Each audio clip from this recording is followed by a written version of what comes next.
Those of us who ride like to think of our motorcycle as the ultimate freedom machine. Just you, your bike, and the elements. It's just the freedom feeling, the speed, so the adrenaline pumping. I like the thrill. I'm doing it purely for fun. It's just the places that everybody's been. That just makes for instant friends. Riders take personal responsibility for their safety, and when they don't wear protective clothing, it's usually because it's too hot. Something like 40% of riders will come off and they'll slide. And as long as they don't hit anything, it's a matter of whether they lose a layer of fabric or they lose a layer of skin, and it makes a big difference. But is the gear we need for protection also the right fit for our Aussie summer? It's a compromise safety gear, isn't it? I mean, the more it protects you, the hotter it will be. You try and wear the right thing, but sometimes you also want to be comfortable as well. If I'm going in the shops, it's 10 minutes and it's a hot day, I'm not going to gear up. It's just not worth it. You tend to sort of focus more on how much you're sweating and how tired you're feeling. Yeah, you do tend to lose a bit of concentration on the job at hand. Now scientists are putting motorcycle clothing to the test for both heat comfort and capacity to protect. And the results are surprising. The testing we've done shows that quite a lot of the gear in the market is actually not fit for purpose. That is, it won't protect them in a crash. Their research is vital to improve the safety, comfort, and perhaps survival of riders in the future.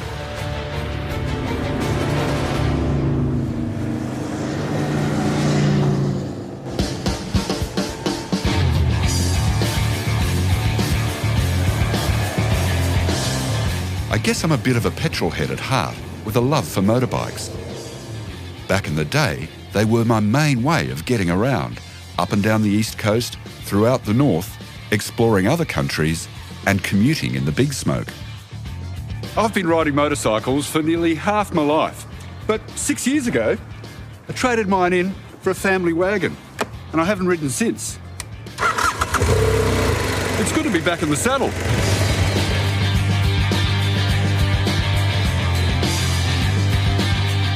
And it seems I'm not alone. The popularity of motorbikes has doubled over the past decade to more than 800,000 riders across the nation. I'm on a road trip to the University of Wollongong to lend my mind and body to a unique study on the impacts of motorcycle clothing.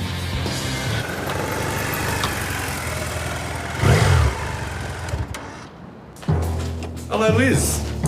Mark, hi, how are you going? Putting me through my paces is fellow biker and safety researcher, Dr. Liz de Rome. We selected the 10 most commonly worn suits in Australia, and we've tested them for their thermal management properties. And I have to tell you, this was the worst performer. So if it was a hot, humid summer's day, the last thing I should be wearing is this. You might not like to be wearing it, and the point of the study is to find out whether, in fact, it's just suck it up, princess, yes, we know it's hot. Yeah. Or if it's actually a safety risk. After a weigh-in and a urine sample to check that I'm hydrated, I'm fitted with a heart rate monitor and thermal sensors. So I'll need to shave in some areas. I hope you don't mind. It just gets better and better.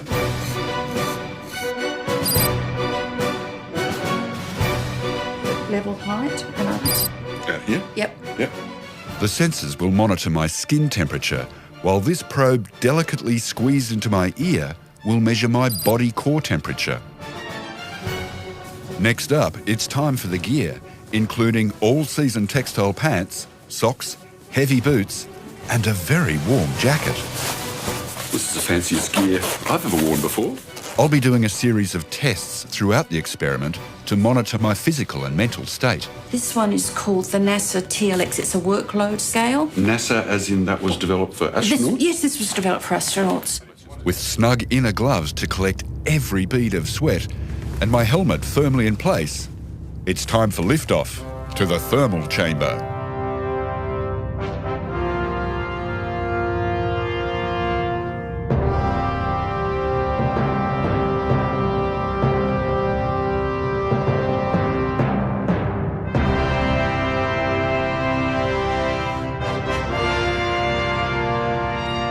Hi, Nigel. Welcome to the chamber. Yeah, I love what you've done with the place. Yes. What we've got set up for you is 35 degrees, 40% humidity.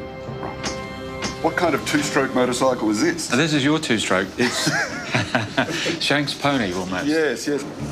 My reaction time will be tested throughout the study, and after establishing my baseline mental and physical state, we're good to go. 5, 4, 3, 2, 1, go.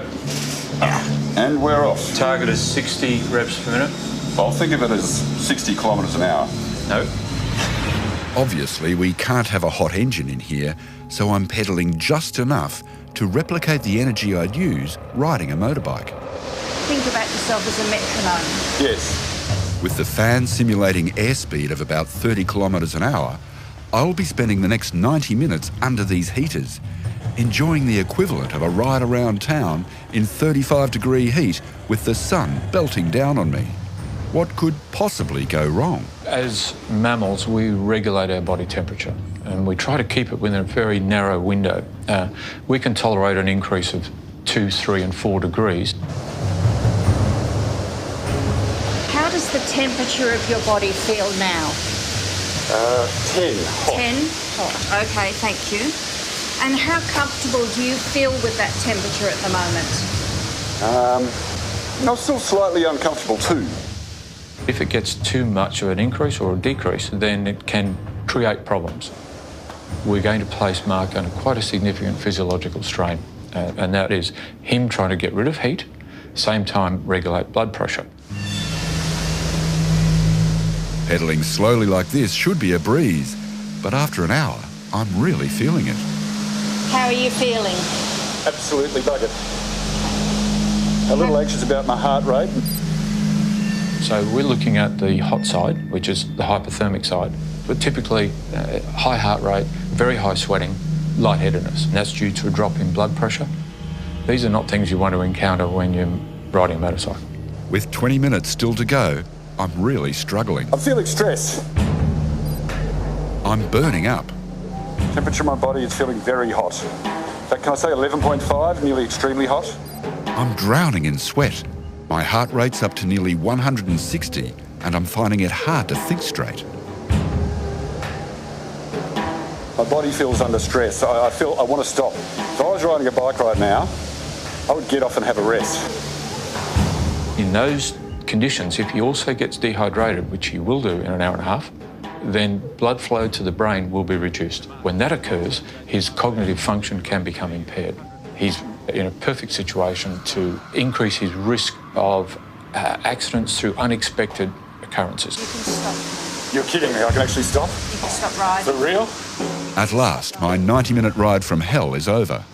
And I can feel sweat dripping out from my sleeves and my trousers. Okay, here's the acid test. Key to this study is how heat stress affects concentration and reaction time. In this test, I'm trying to spot the target and return to home base as quickly as possible. I was trying to respond to a change in traffic lights or a change in road conditions, and I had to take evasive action that took quick reflexes. I'd really be struggling right now. At this point, I don't care if it's on national television. I can't get my sweat-soaked gear off fast enough.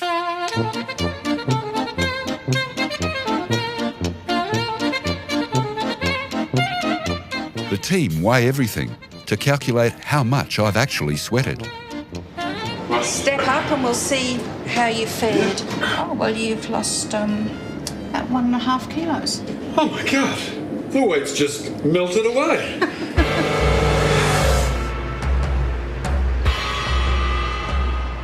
It'll take a few days to get my full results, so I'm heading further south to meet Dr. Chris Hurren.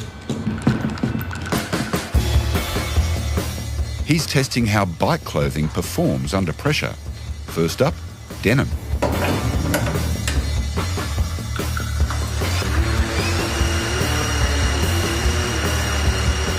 The largest injury rate is for abrasion injury. Following that is cut, tear and burst, and these essentially can be fixed by improving the abrasion resistance of a garment.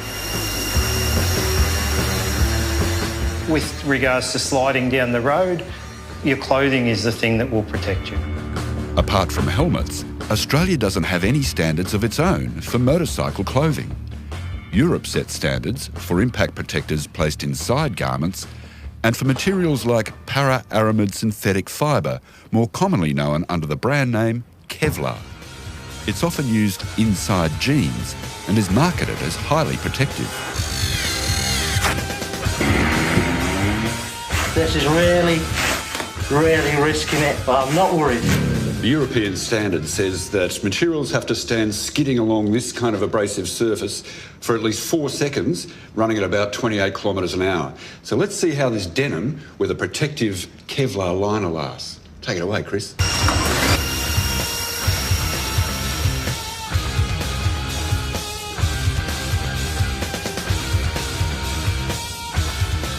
Well, there you go, 6.67 seconds. So this would be skid resistant enough to get certification? Yeah, definitely. This would meet the CE Level 1 certification. If we look at Having enough fabric to literally cover your ass and protect your knees, thighs and legs is just as important as the quality of the fabric itself. Material with a loop knitted structure that covers your entire leg will offer the best protection. But how well do the most commonly worn jackets in Australia protect your skin from the road if you happen to come off your bike? Ballistic nylon sounds tough, but is it? 0.25, that doesn't seem quite right. This is supposed to be protective wet weather gear and it's lasting less than half the time than just regular denim. Unfortunately, these are very, very thin fabrics. There's barely 0.4 or 0.5 of a millimetre between you and the road, and it's the thickness of the material that protects you. So they call them ballistic nylon, but if you're wearing one of these without impact protectors, you would be better off wearing a pair of denim jeans. Leather can last up to 15 seconds, but it's variable. This sample only made it to 3.64 seconds. Overall, so-called ballistic nylon was the least skid resistant, followed closely by denim. Leather offered better protection and para-aramid lasted the longest. Is it possible to find a jacket that keeps me safe, keeps me looking cool, but importantly doesn't let me overheat? You can get venting in jackets to help keep you cool. So if you look at a sort of a jacket, this one here has venting in a good location. It's an openable flap that gives you air into your chest. Now, if your venting's under your arm or in this front area, which is not going to be involved in the impact, that's really good. But if you look at this one, it's actually got venting along the full length of the arm. And so you've got the highest impact point has a vent that can be ripped open with barely any force at all. If I grab that, I could actually rip that apart with my own hands. Our elbows, knees, hips and shoulders are the most vulnerable to impact and need extra protection. You can see here this one has good protection here and an impact protector, but then in the most important zone it has a mesh, so there's no protection there at all. Also, be sure to check that reassuring CE certified tag because the protection you're getting may not be where you'd expect. It's not until you turn the label over and you read the very fine print that you'll find that the garment is only certified for its impact protectors, not for the entire garment. So it would need to have certification for the garment and say that it is for the garment, not just the impact protectors. Now I know how to spot trouble in bike gear. How did I perform in those hot clothes? Do you realise that this is how much sweat you lost in that hour and a half? It's 1.5 litres. That's a lot of sweat, but a motorcyclist wearing off-the-rack gear on a hot day in Australia could be losing the same amount. Could very easily. This is your heart rate, and you were concerned at some points because you could see that your heart rate was increasing. I could feel it. Yeah, yes, and you can see that it goes up quite rapidly initially. And it continued to increase throughout the trial, especially when I stopped during my breaks because the fan went off. It's the equivalent of stopping at a traffic light. Just stew with your own juice. And yes, exactly.